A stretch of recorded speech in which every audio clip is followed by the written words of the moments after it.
Hey guys, how are you doing? Peace be with you, salam. So we are starting with Tigrigna lessons.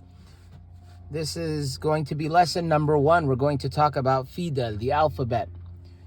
So we're going to be using this book, The Essential Guide to Tigrigna, the language of Eritrea and Tigray, Ethiopia, grammar, phrases, and vocabulary.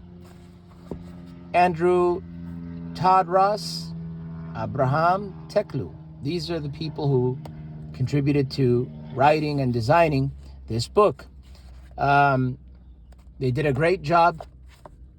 By the way, for anyone who doesn't want Tigray to be near Ethiopia, forgive me. This book was written before the war, so please forgive me. I will forward that to the authors, and and see about just saying Tigray instead of Ethiopia, because there's a lot of Tigrayans that don't like to associate with Ethiopia anymore. I don't know what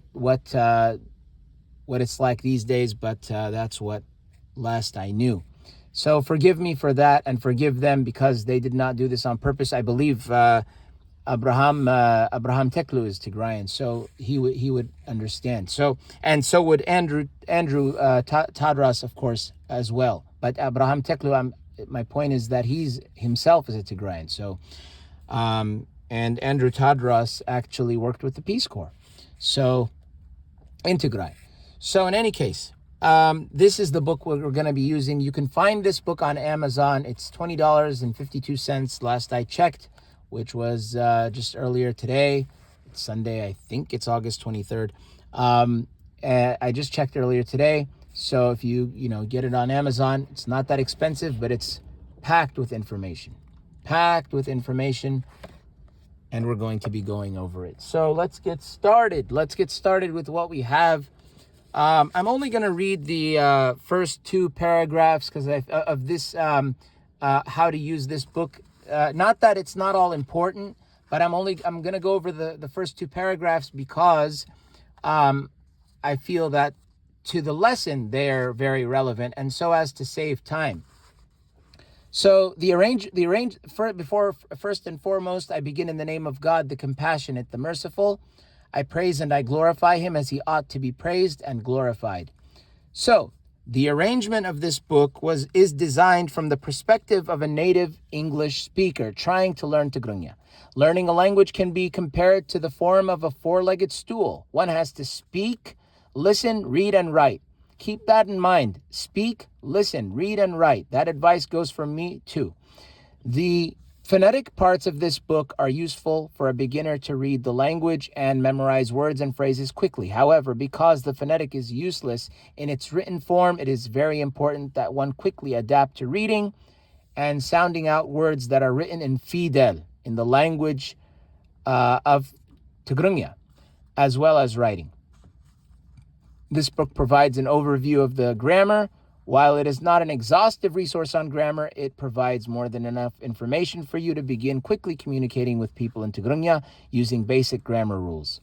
Following the grammar section is essential vocabulary arranged by topics such as greetings, food, jobs, etc. There is also a section of non-categorized words at the end of the vocabulary section.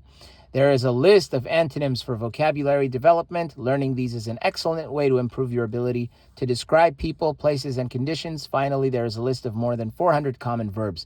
This book contains all of that.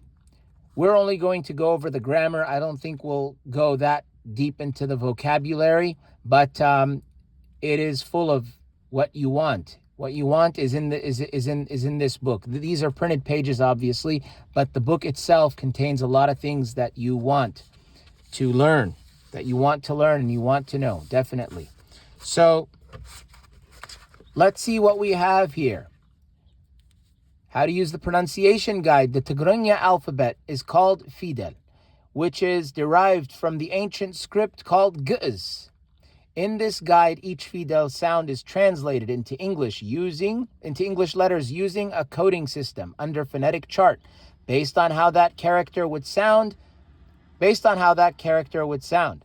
Some of the sounds do not perfectly translate using this code, but this is a close approximation. It's a close approximation to know exactly how a word is pronounced. It is best to read it using this phonetic translation and then ask a native speaker to pronounce it clearly. I'll do the best I can. I'm not a native Tigrigna speaker, but I've heard it my whole life. I learned Tigray growing up. Tigray, which is an identical twin sister of Tigrigna. So whatever I can help you out with, I will do the best I can. Okay, so in any case, let's go over how the Fidel, so the Tigrigna alphabet, let me see if this has anything. Okay, so the Tigrigna alphabet, nothing, I'm just trying to get to the alphabet quick so that you guys can, but without missing out anything that you would need to know before we jump into it. The Tigrigna alphabet typically has 7 main orders or family of sounds, each with a different phonetic sound. For example, the H letter has the following 7 Fidel characters, each with a unique sound. Written below is their English phonetic equivalent. Example, the English letter H. So here we have 7 orders, right? We've got 7. We have He, Hu, He, Ha, Hie, H, Ho. So when you're writing words, this is how you would write them using these sounds. So if a letter or a word requires the H sound, this is what you would use. You would include that in your word. If it needed the Ha sound, you'd use that.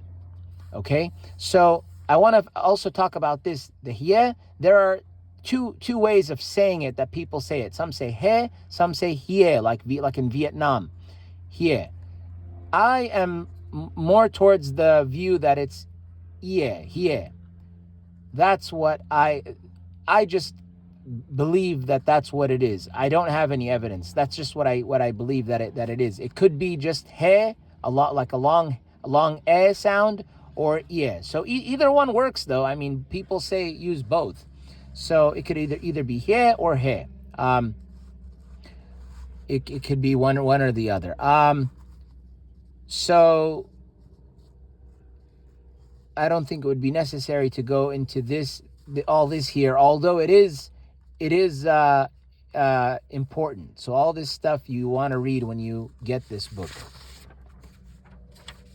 I strongly encourage you get this book. Practice will make you perfect. That's correct. Practice makes perfect. So here we have 7 orders, and guess what? We've got the letters right here, right below us. So we right below the categories. So we have He, Hu, He, Ha, Hie, H, Ho. I know it's written as He. I'm pronouncing them as Hie. So don't get thrown off by that, all right, guys? Hie, H, Ho.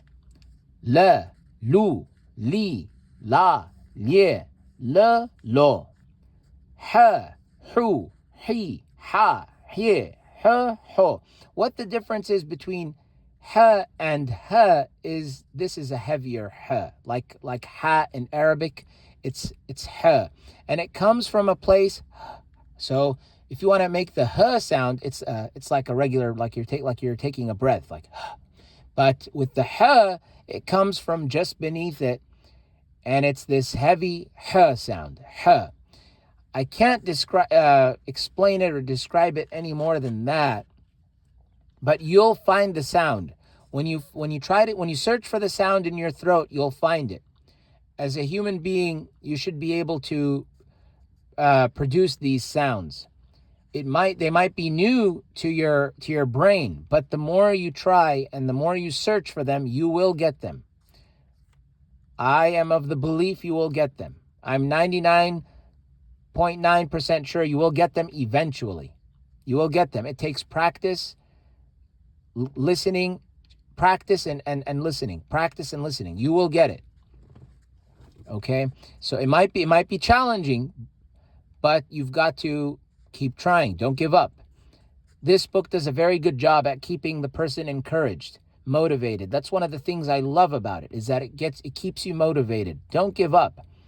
Okay? Never give up. keep going. Just don't stop and say, oh, I don't get it. It's confusing. It's not confusing. When you have it structured and organized the way it is in this book, you'll do fine. Ma, mu, mi, ma, mie, ma, mo. Just a heads up, what I'm going to do, I'm going to divide this into two, the alphabet section into two, to make it, because there are two parts to it. I'm going to finish the alphabet, but there's a second part to it. I'm just giving you a heads up now, because there are like two major parts of it, but we're going to go over the main alphabet right now. So we said ma, mu, mi, ma, mie, ma, mo. You see how some of these letters kind of look the same when it comes to what they include to give them these similar sounds? The e's kind of look the same, and then the ahs kind of look the same. It's not a 100% consistent pattern, but it is there. This is the old way of writing sa, but they still use it in Ethiopia and Tigray. So sa, su, si, sa, sie, sa, so. What I mean by old is I mean the old style, the ancient way. Ra, ru, ri, ra, rie, ra, ro. Here's the new way. Sa, su, si, sa, sie, sa, so. Just like this, no difference. You can and yes, you can use either one. Both are acceptable. Both are acceptable. So it's not that one is used and the other isn't. You'll see both used.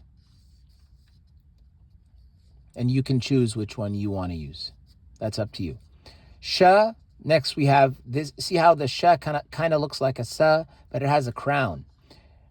Sha, shu, shi, sha, xie, she, sho. Ka, I'll explain the sound. Don't worry. Ka, ku, ki, ka, kie, ka, ko. So this ka, it comes from the same place as the normal letter K, ka, except here we give pressure from the throat. I'll explain. Let me just do something really quick. Sorry.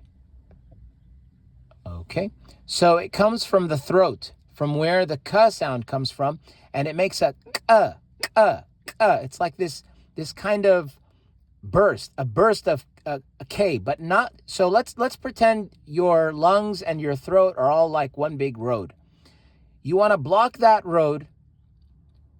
Okay, block that road where your throat starts, or rather, okay, so just behind where your throat begins. So the back of your mouth, way where the throat begins, just below that, that's where the ka sound comes from, right? Ka.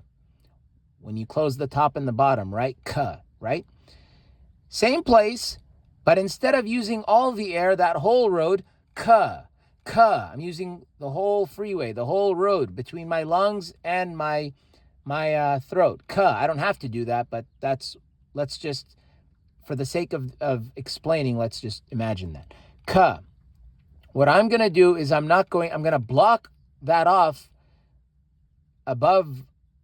So I have an Adam's apple. I'm going to block it above the Adam's apple from where the ka comes from and give it that burst of ka, ka, ka, ka, like that, versus ka, ka, ka. So ka, ka, ka, that's the K sound, is the ka sound. That's the sound it's making. You'll get it. Don't worry. The pressure of the air to produce the sound has to come from where the K sound comes from. That's where the air is coming from. Not the K sound, but the K sound, the burst, that short burst. Then here we have the Q sound. Q is kind of like the Qa in Qaf in Arabic, Qa. And where that sound is found, it's kind of like, don't choke yourself. But if you know how when people, pretend that they're choking, they make that kind of, it's the same thing. Okay, don't choke yourselves. This isn't me encouraging anyone to choke himself. Do not choke yourself. It's similar to that sound, that sound, that choking sound.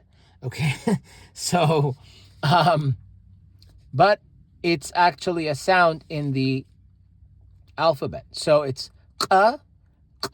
So when you find that, let's just pretend there is no light k sound, by the way. There is no light sound for this. It's just k. So you can say it's kind of like, it's like a K, it's like a K, except with pressure, short burst of pressure. With it's the only one that of its kind. So with you would need to, so first I would say, learn to say just it's in the throat, kind of below where the K sound comes from, below it. And then give it that burst from where that sound emerges, give it that burst. From where that sound emerges, from where it comes, from where it originates, give it that short burst. K, u, ki, ka, kie, k, ko. Again, k, u, ki, ka, kie, k, ko. You'll get it, don't worry. Okay? So, here we have, and this letter is called a plosive, or an explosive letter, also known as plosive, which means that it's like a burst. When you pronounce it, it causes a burst. I don't know why k is not considered one according to this text. Maybe it's a mistake, I'm not sure. But that's what it's considered. This is just the way to pronounce it. This is how they transliterated it. See? Okay. B, bu, bi, ba, bie, b, bo. The reason why I'm saying ie is because that's what I choose. But you could say be, it works. Be, b, bo. So, bie, b, bo. That's the B sound. Here we have the V. V, vu, vi, va, vie, v, vo. T, tu, ti, ta, tie, t, to. That's T. You can remember it because it looks like a T. Ch is basically a T with a crown on top of it, on its head. Ch, chu, chi, cha, chie, ch, cho. This letter I've done research on. I found that it's the cha sound, K-H-A, cha. In Amharic, they use this letter, but it's pronounced ha. But I've read and I found that it corresponds with cha. It may correspond with ha, but I think it's cha. It's the cha sound, K-H-A. The cha sound. So I'm going to go by the cha sound and call it cha, hu, chi, cha, chie, ch, cho. There's a chance it might be the ha, but I'm fairly sure it's the cha. So cha, hu, chi, cha, chie, ch, cho. This is the old way of writing it, by the way. This is from old Ge'ez. You'll see what the other way looks like. This is ch. Ch is a plosive.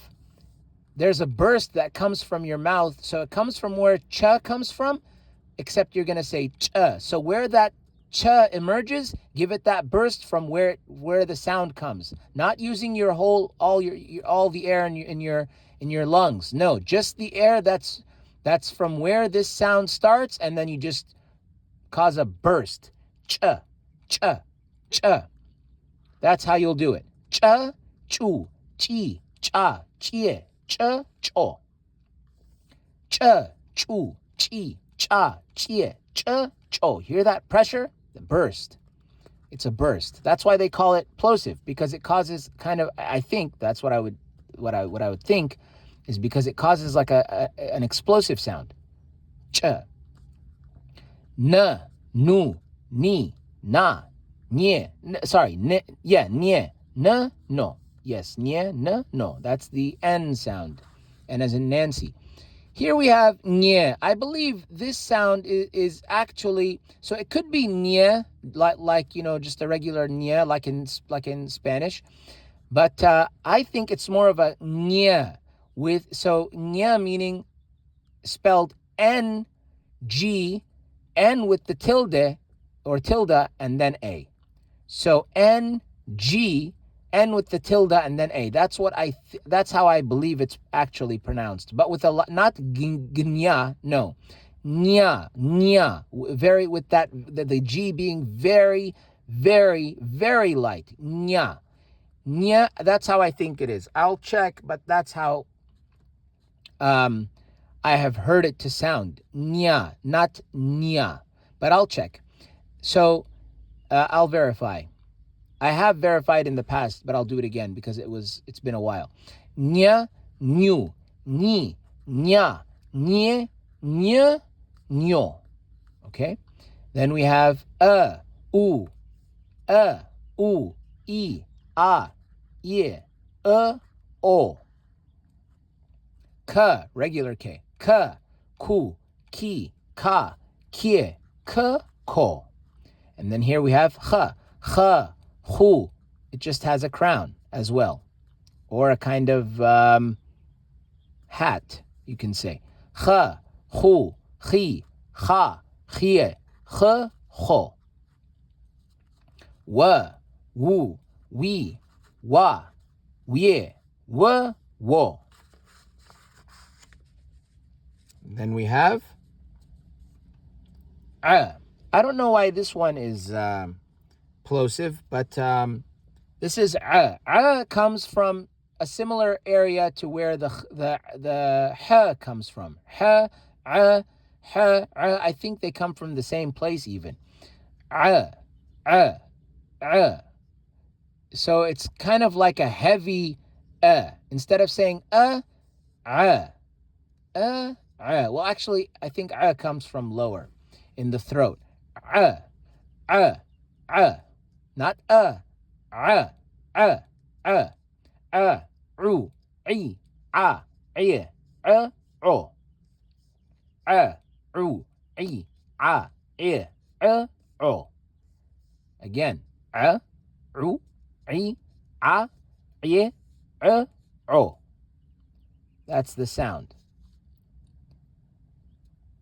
Here we have z, zu, zi, za, zie, z, zo. Then we have je, ju, ji, ja, jie, je, jo. The difference between z and je is this has two kind of ears. It's got these rabbit ears. These bunny ears. And I don't know why those are explosive. I don't know why. I can always ask though. Or why why the je is. Ya, you, yi, ya, ye, yo. Ye, yo. Da, du, di, da, die, de, do. Now we're at the last part of the alphabet. So let's see what we have here. We have the d, except with the crown on top of it, but it makes a j sound. J, ju, ji, ja, jie, j, jo. Then we have the g, gu, gi, ga, gie, g, go. This sound is t. The sound is kind of like te in Spanish, where your tongue, the tip of your tongue is placed not just behind your teeth, but rather, I believe, where what is called the alveolar ridge starts. So that would be basically maybe about a centimeter or two behind your teeth. Maybe a centimeter. T. That you have to find the t sound first and then give it that short burst. Once you apply that strategy of that short burst, you're going to get these sounds. I believe that's how it will work. T. So so just get the t of Spanish down first and then start using your tool of burst, of causing it to burst. That burst that comes from so it emerges from where the sound emerges. So where the sound originates, where you find that sound in your mouth, that's where that burst is going to start. Tu, ti, ta, tie, to. Okay? That's how it is. Tu, ti, ta, tie, to. That's how it works. Here we have ch again. It was a repetition. We saw it before, but let's go over it again. It looks similar to ta, except it has these little shoes. You can call them shoes or bells. I guess they're kind of like bells or music notes. I don't know, whatever you want to compare them to. So they're ch, chu, chi, cha, chie, ch, cho. Here we have the p. It's not a regular, it comes from where the p sound comes from, the regular p sound, the p, but it's p. So where the p comes from, you want to give it that pressure again. You want to give it that burst from where that sound emerges. So it emerges from the lips. You want to give it that. It's kind of like spitting, excuse me, but that's kind of like what it's like. So, it's going to be pa, pu, pi, pa, pie, pa, po. So that's kind of like, it is kind of like spitting though.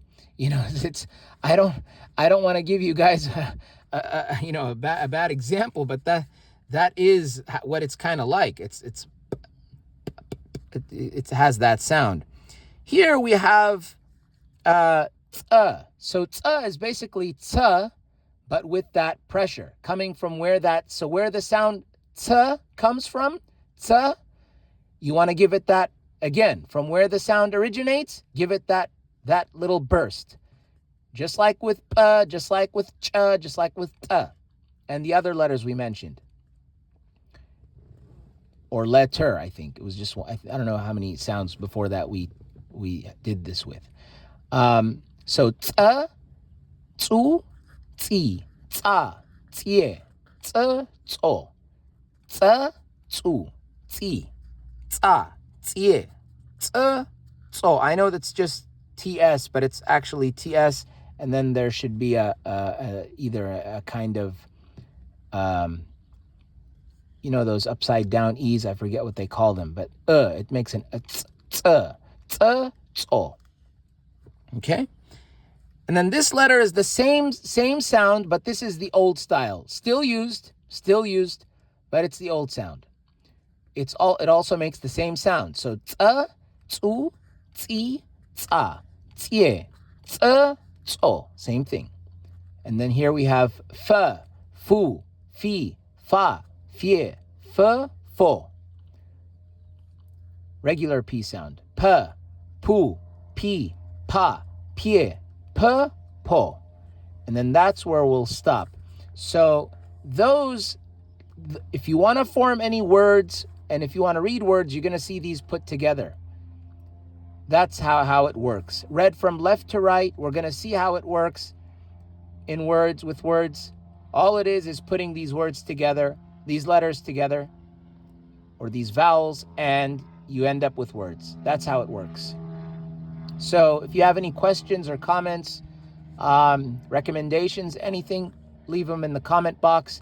I hope this lesson was helpful to you, and I hope to see you on the next episode of the series that we have going here. Thanks for watching. Keep safe. God bless you, and peace be with you.